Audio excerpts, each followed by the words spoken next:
اے سننے والو، کبھی زندگی میں ایسے لمحے آتے ہیں جب انسان تھک جاتا ہے، ٹوٹ جاتا ہے اور دل یہ سمجھ بیٹھتا ہے کہ شاید اب کوئی راستہ نہیں بچا۔ مگر یاد رکھو، جب انسان اپنے رب کے در پر سچے دل سے دستک دیتا ہے تو وہی اللہ جو سمندر چیر دے، آگ کو ٹھنڈک بنا دے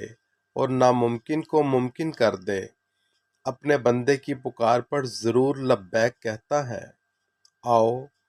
اسی رب عظیم کے حضور جھک کر وہ دعا مانگیں جو تقدیریں بدل دیتی ہے اور دلوں کو روشن کر دیتی ہے۔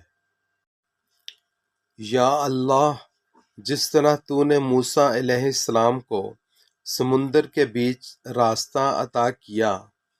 یا اللہ، جس طرح تو نے اسماعیل علیہ السلام پر چھری کو نہ چلنے دیا، یا اللہ،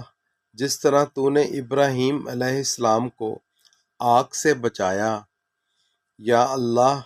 جس طرح تو نے یوسف علیہ السلام کو کنویں سے بچایا، یا اللہ، جس طرح تو نے نوح علیہ السلام کی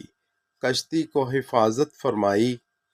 یا اللہ، جس طرح تو نے ایوب علیہ السلام کو بیماری سے شفا عطا فرمائی، اسی طرح ہم پر بھی رحم فرما، ہمیں بھی ہر طرح کی پریشانی، غم، مصیبت، تکلیف، درد، بیماری سے محفوظ رکھ، اور ہماری بھی بے حساب مغفرت فرما۔ پوسٹ پسند آئی ہو تو آگے بھی شیئر کیجیے اور کسی کا درد ہلکا کیجیے۔ جزاک اللہ خیرہ۔